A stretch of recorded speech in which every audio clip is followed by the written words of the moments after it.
It's a little bit different of a morning. Hey folks, my name is Jeff Diverter and welcome back to another episode. We're doing things a little different around here. New camera, new angle. We're going to talk about this desk a little bit as well today. So if you've been interested, what does it take to run a live stream? Today's your day. Well, hey folks, my name is Jeff Diverter and welcome back to another episode of Cloud Talk Live.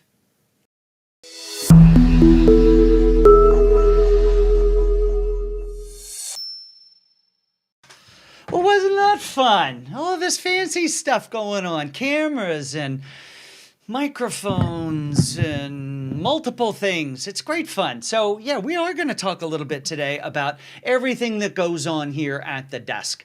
And why, you might ask, why today are we taking things a little bit differently? Well, I'm going to tell you because, well, I had a guest not be able to make it at last minute, but boy, have I got some great content for you. Don't think you're getting bottom of the barrel. What you're going to get today is some really interesting stuff. We're going to talk about all kinds of things as it relates to what is going on in the world, not only a tour of the cybersecurity world here, or the command center, we might call it here. I've got Daniel in the background helping me out, but also what's going on in the world. So even though things are a little different, you know, the same rules still apply. Introduce yourselves. We'd love to know who you are and where you are in the world.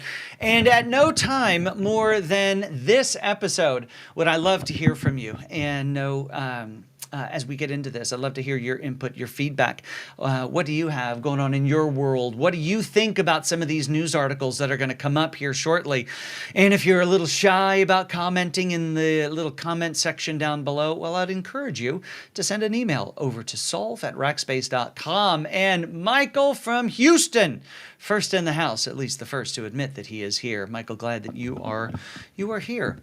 Welcome. All right, Gert from Dallas. You guys may remember Gert. He's been actually on the show when he was a racker. But once a racker, always a racker. Joined from by India. Welcome, Priyanka. Glad that you are here as well. And let's bring up this here side-by-side picture while we look at some of these comments coming through. Guys, this is the home office. Now, if you're a racker, you've been at Rackspace, well, you'll know that, in fact, let's just bring this up full screen. You'll know that there is this fancy rolly desk that we assembled over there. Well, all of that is based on this design right here. That's right. All of this stuff was Gen 1. There is a Gen 2, and then Generation 3 was what we put into the Rackspace Castle. So, Julian, glad that you are here. Welcome, Rebecca, MBA Rebecca, and Kim from San Antonio. Welcome. Glad that you are here. All right, so well, let's bring this side by side up again real quick. Again, we are going to get into some of the news and what's going on here in the world, but I thought that we would start with this little desk tour. So, you know, there's a lot that's happening. First of all, there's everything inside of the red boundary. You can think of me controlling all of that. Everything at this desk is being controlled by that. Now, what scene we're looking at, whether we're seeing the views, why that's happening by Daniel. Now, you don't get to see Daniel very often, and he didn't know I was going to do this, but Daniel, pop up on screen for just a second. I talk about producer Daniel all the time, and you've never gotten to meet him. Here he comes. He's freaking out right now. Daniel, welcome to the program. Hi, Jeff. Good to see everybody out here in the comments. Thanks for joining us today. You guys would not believe how important Daniel is to this program. So I just wanted to bring him up and say thank you, Daniel, from Southern New Jersey. That's right. Thanks for the big surprise. That's right. I know you're gonna send me hate mail now, but I'll take it. All right, Yasser, we're glad that you are here. Amit from India as well. Glad that you are here as well. Let's talk real quick about some of the gear that makes this stuff happen. First of all, you may see, if you were an observant person, my left hand over here on the Stream Deck. This really is the brains of it all. Very configurable device, a bunch of little buttons that all are little displays. I set little macros that control those things. And that's ultimately controlling primarily this switching device that's over here. All the video inputs go there. And then from there, that feeds into the computer. And instead of having to try to keep up with all of these buttons, you can't see them all, but there's a whole lot of buttons and they're very confusing and they're very small. So in an effort to not screw this up, I make these little simple macros and they go into the Stream Deck. And that's how I control all these things. Of course, there's lighting. Lighting's important. There's camera back behind that. Here, look at this for a second. Bring this up. So you see this big jobber right there. That's a relatively new addition to the program. And it is a little teleprompter deal, which is really just an angled piece of glass with a camera behind it, which is fun. And that allows me, especially in Zoom meetings or when I have a guest on this program, to look directly at that camera. And all I'm looking at is a mirror of what is on, where is it? Of what is on my laptop screen. You can see that right here. That's just effectively put up there. And then that allows me to look directly at the content. I can see the comments that are there, albeit small. And it looks like I'm looking right at you, doesn't it? Well, I'm looking at my screen. But I'm glad that you're here. All right, folks. Well, that's all of that. So let's see who else is here. Austin is here. Welcome. I'm so glad. Pete is here from New Jersey. Daniel, you've got a friend in New Jersey. Isn't that exciting? And Elvira is here as well. Thank you for the lighting comment. Lighting is one of the more important things. In fact, I think I would put it above the quality of your camera and lens. Now, of course, I've spent way too much on my camera and lens, but that's okay. But if you have bad lighting, it'll destroy your camera in how it looks. But if you have great lighting, it can make a bad camera look even better. So these are some pretty simple lights, little panels that I got probably 40 or 50 bucks a piece over on Amazon. And all of this, of course, on a deck. Love having desk here. I love having the monitors. Here it comes. Off the desk. It's sort of hard to tell, but there's one primary stand right here. You see its post, and everything builds off of that. Nothing on the computer or the monitors or the camera actually touch the desk. So that's it. That's your geeky little tour. We'll have a more in-depth on one of these in a future episode on how we pull these things together. It is somewhat interesting. I have to do it every week. Get to do it every week. But there's a lot of tech that makes it happen as well. One last piece that I didn't show you, and you really can't see it. Look at that. So over here, Rodecaster Pro. This is the second version of that, and that's how we handle all of the audio. It's how I play music. When it works, isn't it? Oh, because it's on the wrong set. it also does fancy voice things, so we didn't want that. Look, music. So that's how all that gets triggered as well. All right. Welcome to the background tour. That's everything we've got there. But now I want to get into the topic of the day, the technology topic, and I'm super interested in having you engage in this part of the conversation. So feel free to join in. Use the comments down below. We're going to talk about two primary topics today. But before I do that, I'm going to answer David's question. David says, is this a dedicated streaming rig? This is my day-to-day driver. This is what I use to do my job. Now, it was built primarily to be able to do video recording, audio recording. I do podcasts from here as well. Note the fancy mic. And also then for the streaming stuff as well. So it's overkill, one might say, for the day-to-day Zoom and Teams calls, though it does look fantastic. But it's really primarily meant to be able to drive these types of things. So it's a streaming rig that I downscale to use for other things. I do have another residence where there's another version of this, which really is super close in design. Maybe we'll do one from there next week. And but then the one at the castle is it's kind of the gold standard. It's pretty sweet, but we're moving. So there's that. There's your answer, David Garcia, wherever in the world you are. I didn't see that part. All right, let's get into the news. Topics for the day: AI, artificial intelligence. Who isn't talking about artificial intelligence these days? As well as cybersecurity and how those two things join together. So artificial intelligence is one of those topics that is on everyone's lips these days. Now, before 2023, most people, when speaking about artificial intelligence, were talking about it usually in the context of a movie script. That's right. So it was mostly the things of Terminator and other movies or HAL. I mean, way back into that's a long time ago. That's late 70s and then into the 80s. So AI has not only been a part of our collective consciousness as it relates to movies, but it's actually it made its way into there because even from the very beginning of computers, when those first ENIACs started to show up back in the 50s, even before that, artificial intelligence was a concept. You found it in papers, you found it written down because there was no computer or tablet, and discussed. Now, once computers started to show up, it really started to spur the imagination, spur the thoughts of the art of the possible, and people would start to experiment with it. Unfortunately, they were bound by a couple of primary limitations. Computing speed, for one, and the other primary one was the ability, it had to do with data, and that was the ability to access data, and then the ability to store large volumes of data. And the reason I say access data is because there really weren't many applications that were running in a computing-centric environment, and so consequently, there wasn't a lot of digitized data for which these artificial intelligence models to build from. And would love to see links on how to build the set. I have all that in my own notebooks, but I will share that with you. We'll write an article, Daniel, how to build a streaming rig. How about that? That'll be a good one for our Solve program. In fact, let's pitch that. If you're interested in learning more about any of the things we talk about, go over to rackspace.com/solve. When you do, there's all sorts of great information over there. And it's free, and we won't pester you with pop-ups. So, other than the cookies thing, but that's a government thing that makes us do that. All right, let's get back to AI. So, now, AI is the thing. It's in the 50s. We know about it, but we have limited computing power and we have limited access and the ability to store data. Now, time goes on. Computers start to get used more and more. The mainframe era comes along. PCs, client-server computing comes along as well, but we're still limited primarily to the access to large amounts of computing, as well as the access to and the storage of large amounts of data. Now, there are data environments that are starting to build up, but by and large, they're not connected. They're very disparate. In fact, when I started at Rackspace in 2008, I was an architect before that, not a building architect. That'd be really cool. Now I start to sound like George Costanza. And but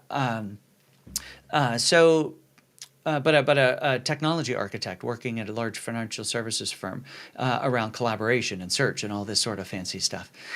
And then ultimately, this data was still very much in silos. Now, all of this information, all of this history, and we're going to get to some of this in a minute, but all of this history is found in this great research that we did. It's all found over at rackspace.com/solve. We do these quarterly research projects where we go out and talk to over 1,400 IT decision makers in 10 different countries. So pretty disparate. And that white paper was released, I think earlier last week. But I know it is available now, and it is one of the few things I think I'm going to ask. If you want the full white paper, you might have to give me an email, but I won't pester you too much. But we get to this point where AI, it's get into the teens. So now you got Amazon, Azure, Google shows up. They've got some capabilities, but they're not advertising it huge. But people are building capabilities behind the scenes that's powering all of the stuff that we do. Thank you, Kevin. And I appreciate the hand clap. But it's powering all the things we do, even though you don't see it. It's filtering spam out of our inboxes. It is helping to block unwanted traffic and look for denial of service attacks at the network layer. Google is using it in its 8+ billion a day user services to be able to enable those things. It's the only way that companies at this scale can scale to be able to serve that many customers. But still, AI to the rank and file human is still something that we find in comic books and in movies. Comic books. Who reads comic? Oh, there, my son still does. But that you find in those areas until we wake up on January 1st and the world can magically spell ChatGPT. And ChatGPT shows up and gives us a reason why we should think about AI. Because now we can ask questions of it and it can give us answers. And now the world is abuzz with all of this stuff. So, good morning, Kevin Carter. So let's go ahead and take a look at what is happening inside of AI. I just did a search on some news articles, and we're going to poke through some of those right now. Check this out. I'm going to push a button. Oh, now you can see my desktop. So Amazon invests up to $4 billion in a company called Anthropic. Now, what does Anthropic do? Well, I'll tell you this. They are an AI-centric company. Oh, watch, I can show all three, I think. No, I can't. AI-centric company that had been using lots of different server environments to do the things that they do. And but this $4 billion investment did several things. Of course, it gave them a ton of money to be able to dig their research in even deeper. But one thing that it did is it took that use case and it helped them to scale in very specifically in and around utilizing just Amazon as their provider.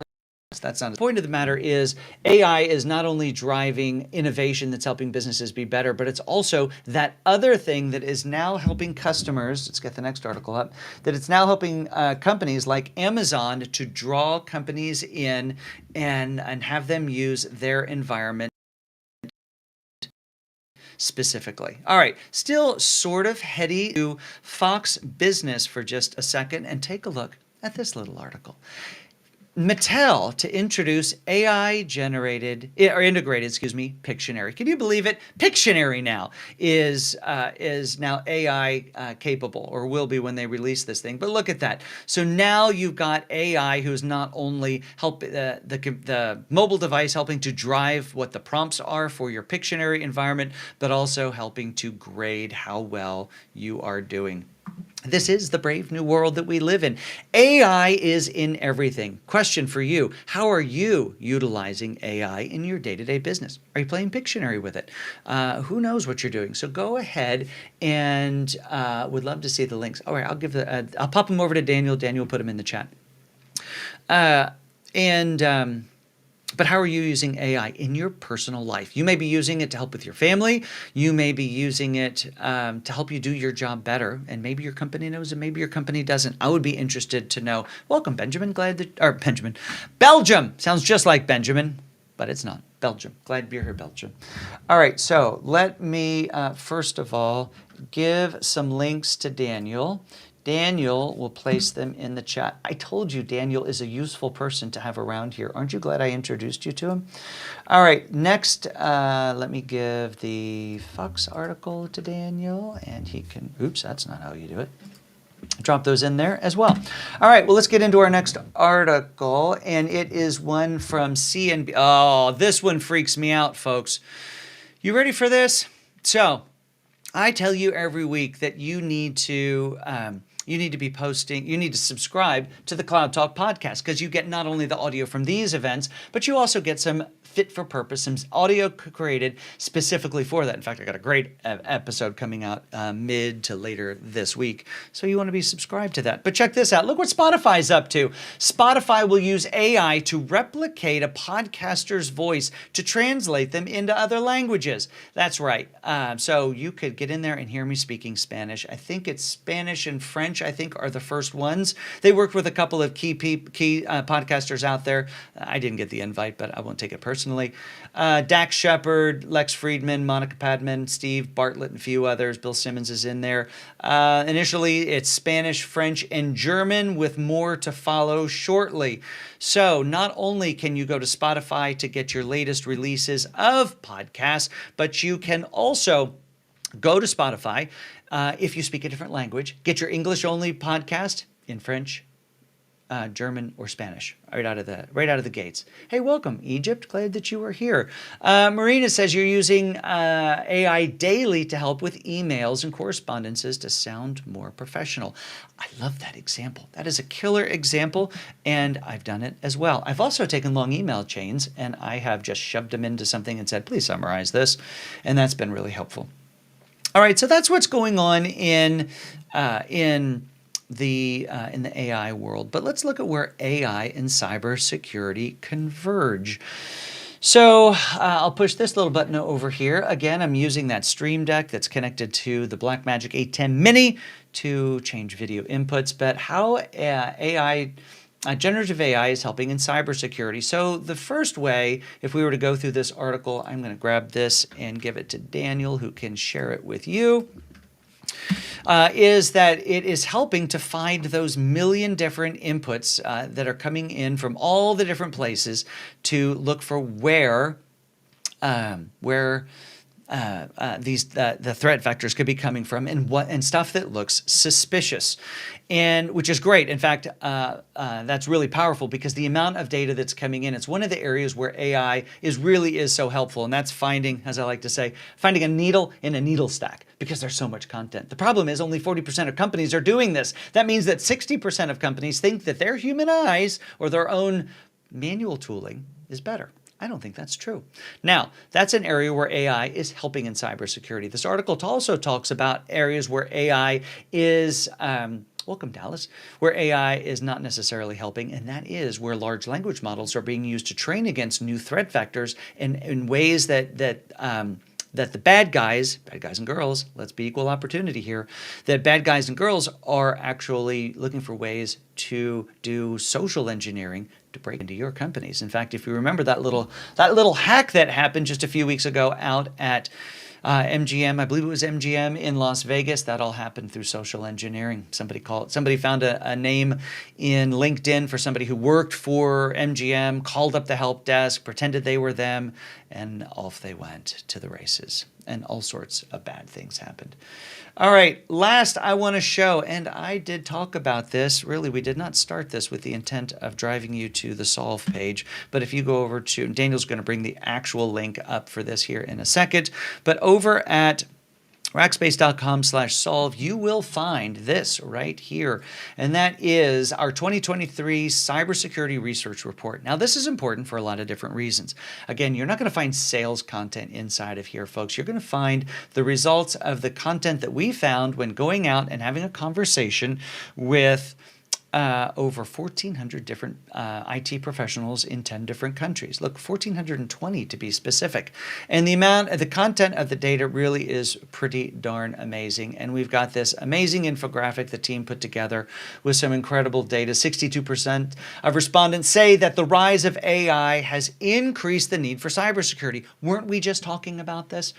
All this content is in there. In fact, I've got an event coming up at the end, towards the end of when is it? October 24th to be specific. And there are invites going out now for our Cybersecurity Summit. Now, the Cybersecurity Summit is intended to, we're bringing together, we've got this amazing cybersecurity advocate coming from Microsoft. They help sponsor the event. We have got Chris Hughes, who is the CEO and president of Akia Health. Also, Nikki Robinson's going to be there. She is Cybersecurity Woman of the Year, works for IBM as an architect over there. A couple of great rackers. Our own Chief Security Officer is going to be there, Karen O'Reilly Smith. You're going to absolutely want to set your clock, your alarm for 10 o'clock Central Time on October 24th. But all of this data is available now. We're going to pack it in greater detail when we have the event. So you're going to want to check that out. All right. That's what's going on in the news, folks. I'm so glad that you were here. Daniel has posted the link. Megan, who is watching in the background, I'm sure, because she loves to watch these events, has posted the event for our Cybersecurity Summit on October 24th on LinkedIn, so you should be able to see that. I will be sharing that with my network. I will be there as the host. We'll have those 5 or 6 or 27 other people who will be there. It's going to be a killer event. Until then, October rolls around, starts next week. It's all cybersecurity all month, and it's going to be an amazing event. Cybersecurity Awareness Month here in the U.S., and we're going to spread it out to the world. Oh, thank you, Megan, for posting, or Daniel, I don't know who did it, that event. Everyone, thank you for being so chatty here with me in the comments here. Thank you so much, Dahavni J. We're looking forward to seeing you. I hope that everyone else will be there. There was a request for what is all this crap that makes this work so you can build your own workstation. I'll provide that, maybe even a whole article. Daniel and I'll get to work on that. I hope you folks have an amazing rest of your day. I have to find the right buttons here to bring out a proper close. And if you have any topics you would like to see on the show, just send us an email over at solve@rackspace.com, and we will be there. I'm going to push that button, bring this little up. And, oh, not yet. I got closing music. And you know how to do that. The closing music, it happens right over there. Right over there. Closing music. Ready for it? You want to watch the show happen in action?